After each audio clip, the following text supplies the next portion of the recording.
Cette communication présente les normes et conventions d'écriture de la lettre professionnelle. Elle s'adresse plus particulièrement aux étudiants qui sont à la recherche d'un lieu de stage. Elle s'adresse également aux apprentis stagiaires. Vous aurez sous peu à formuler une demande à l'entreprise qui vous accueille. Vous souhaiterez obtenir une lettre de recommandation suite à votre séjour de formation. Peut-être en êtes-vous déjà à l'étape ultérieure. Peut-être sollicitez-vous déjà une entrevue d'embauche. Vous exécutez pour une première fois toutes ces démarches? Ce tutoriel vous indique la marche à suivre, les étapes à respecter pour présenter une lettre conforme au contexte formel des échanges à établir. Empruntez des formulations claires, précises, excluant toute ambiguïté. Ne négligez pas de consulter les dictionnaires d'antidotes, dont le plus célèbre, le dictionnaire des co-occurrences. Il vous aidera à formuler votre propos, que vous postuliez pour un stage ou l'accomplissiez. Que vous effectuiez un stage d'initiation ou d'observation, un stage de sensibilisation, voire de formation ou de perfectionnement. Que cela se déroule en entreprise, dans votre milieu professionnel ou à l'étranger. Notre grille récapitulative vous aidera à contrôler les étapes de votre lettre de motivation. Elle emprunte au modèle du Centre collégial de développement de matériel didactique développé par Lucie Libersan. Elle doit au modèle du Centre de cyberapprentissage de l'Université d'Ottawa, au service à la vie étudiante de l'UQAM, ainsi qu'au guide pédagogique d'aide à la rédaction des écrits du programme technique d'éducation à l'enfance du Cégep Édouard-Montpetit. Enfin, notre grille de révision s'est développée avec l'appui du guide de rédaction de la lettre administrative de la suite logicielle Antidote. Vous verrez dans les prochaines minutes comment les différents prismes du logiciel vous permettront d'exercer la meilleure des vigies. Avec le réviseur, vous serez alerté des divers calques ou impropriétés propres au contexte de la lettre de motivation. Rigueur. Il faut de la rigueur lorsqu'on se lance dans la rédaction d'une lettre administrative. La lettre professionnelle adopte une forme attendue pour un message centré sur une information essentielle qu'il faut transmettre clairement. Observons cette demande d'emploi tirée du guide sur le curriculum vitae et la lettre professionnelle des services à la vie étudiante de l'UQAM datant de 2016. La demande d'emploi respecte les 3 étapes de la lettre, le cadre supérieur, le corps de la lettre, le cadre inférieur. Prenons connaissance des composantes essentielles de la lettre de motivation. Aidons-nous pour ce faire de la grille de révision. Vérifions la présence de ces éléments dans quelques exemples de lettres. Outre un contenu essentiel qu'elle doit fournir, la lettre doit respecter certaines conventions d'écriture. Harmonisez votre écriture à celle-ci.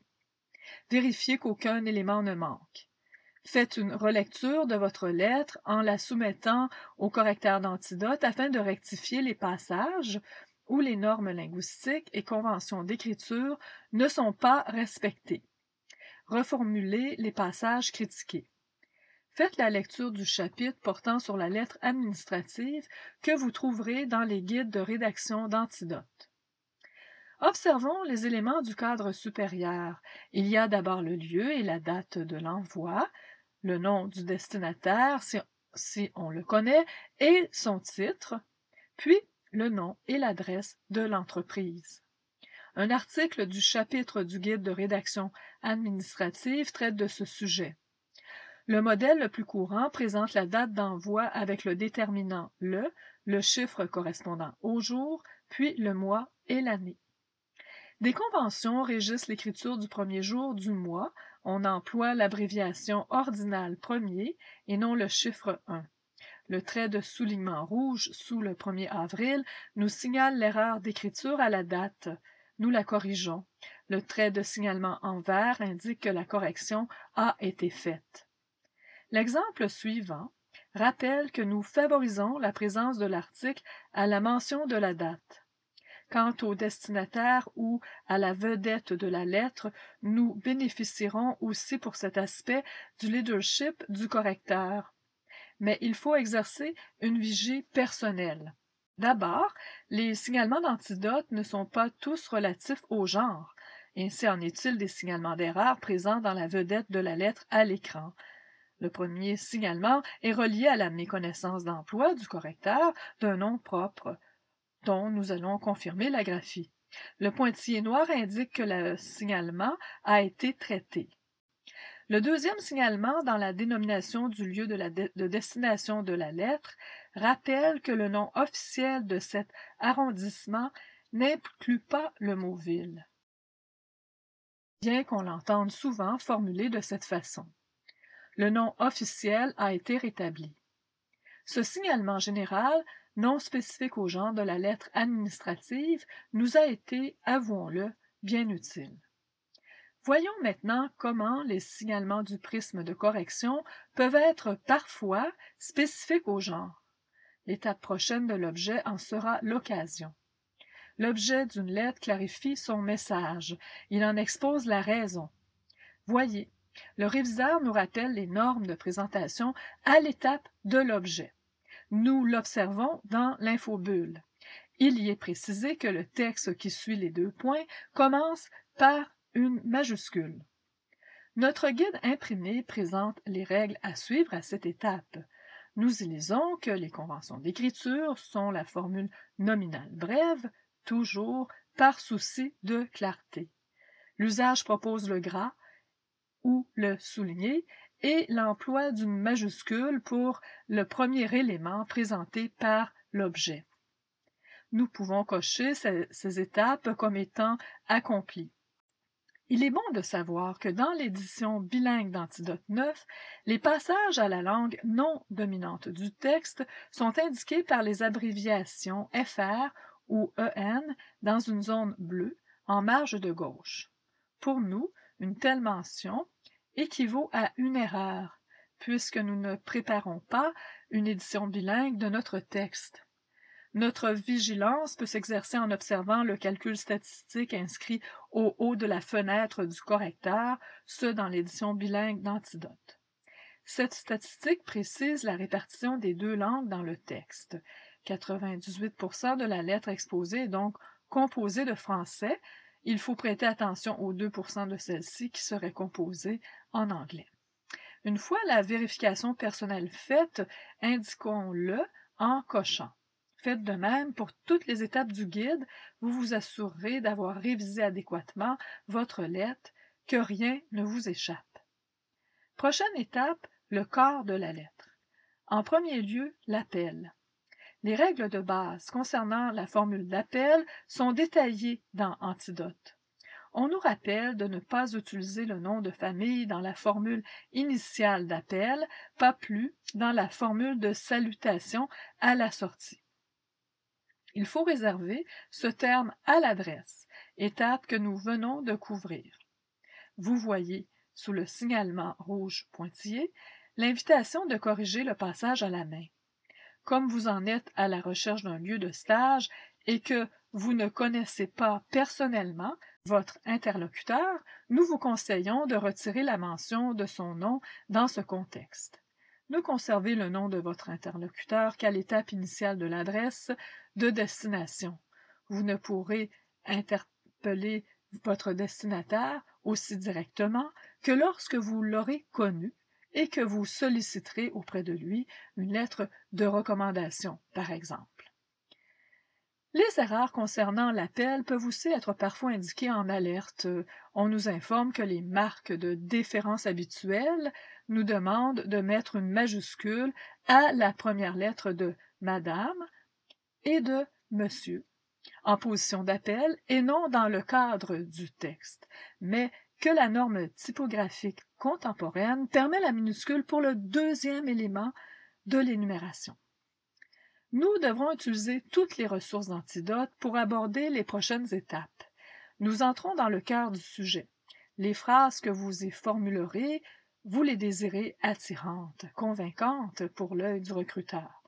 Voilà pourquoi les lettres professionnelles sont qualifiées de lettres de motivation.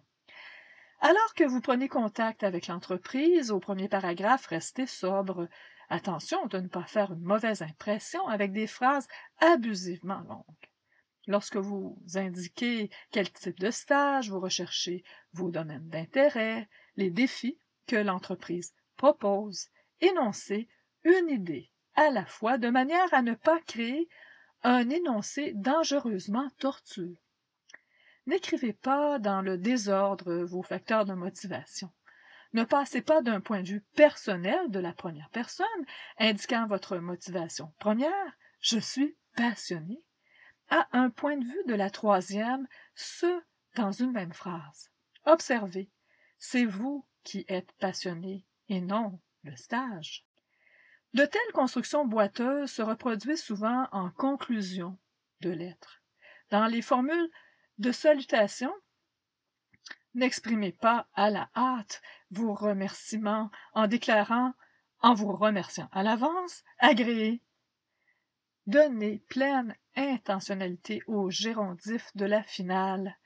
Le remerciement ne prendra un sens que lorsque vous en ferez le porte-parole. Il faut donc écrire « En vous remerciant à l'avance de l'attention accordée à ma demande, je vous prie d'agréer. » L'expression de mes sentiments distingués. Voyez combien votre travail de révision sera nourri des recommandations relatives à la lettre administrative en activant le correcteur. Vous retrancherez le nom dans l'appel, puis l'impropriété présente dans la phrase contact. Activons l'infobulle et lisons-la, nous en tenant compte et reformulons.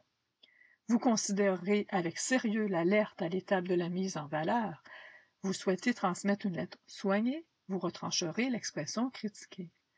Vous corrigerez l'erreur de syntaxe signalée par le trait rouge. Soyez vigilant. Ne gâchez pas votre sortie par des phrases sans verbe conjugué, adoptant une syntaxe négative ou une formule de salutation aussi familière que le bref « salut » reproduit à l'écran. Les prochaines minutes seront consacrées à la révision d'une lettre de motivation. Lançons-nous quelques défis sous l'influence des prismes d'analyse d'Antidote. Le prisme de correction nous accueille. Nous traitons les signalements de la colonne de droite. Il figure des erreurs dites majeures, des mots inconnus d'Antidote, des ruptures syntaxiques, des alertes. Réflexe du bon réviseur?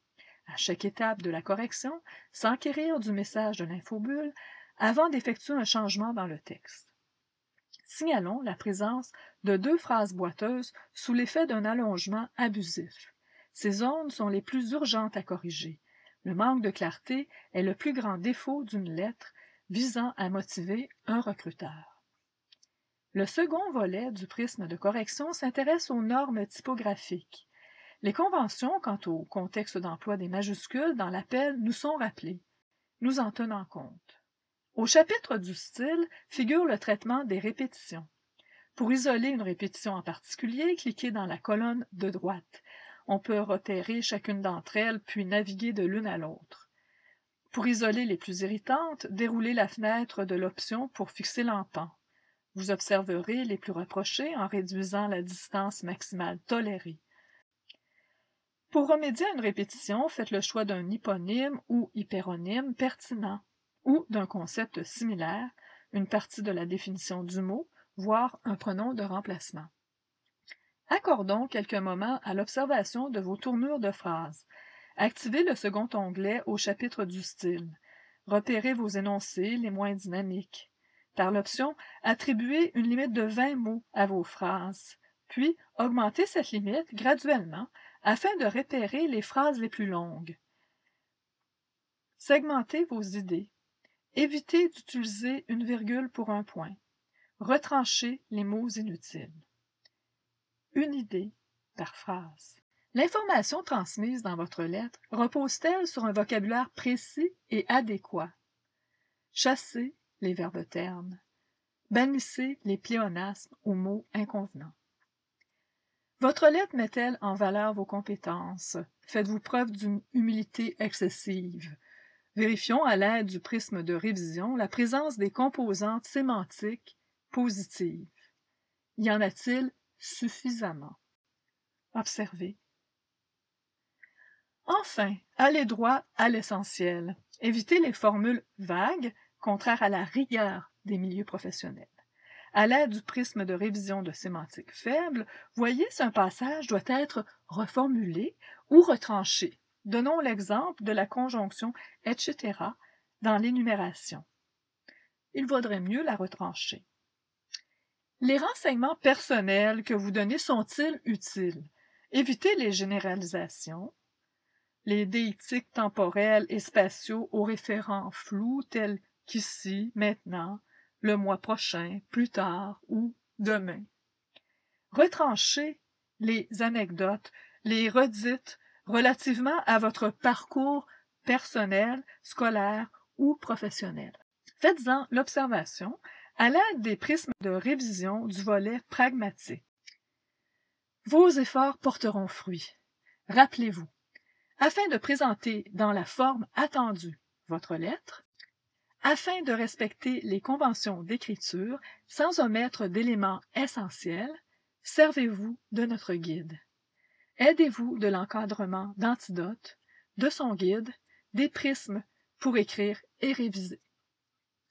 Et ne perdez jamais de vue votre destinataire, voire l'entreprise à laquelle vous vous adressez, le contexte de travail que vous convoitez. Votre lettre doit attirer l'œil du recruteur vers vous.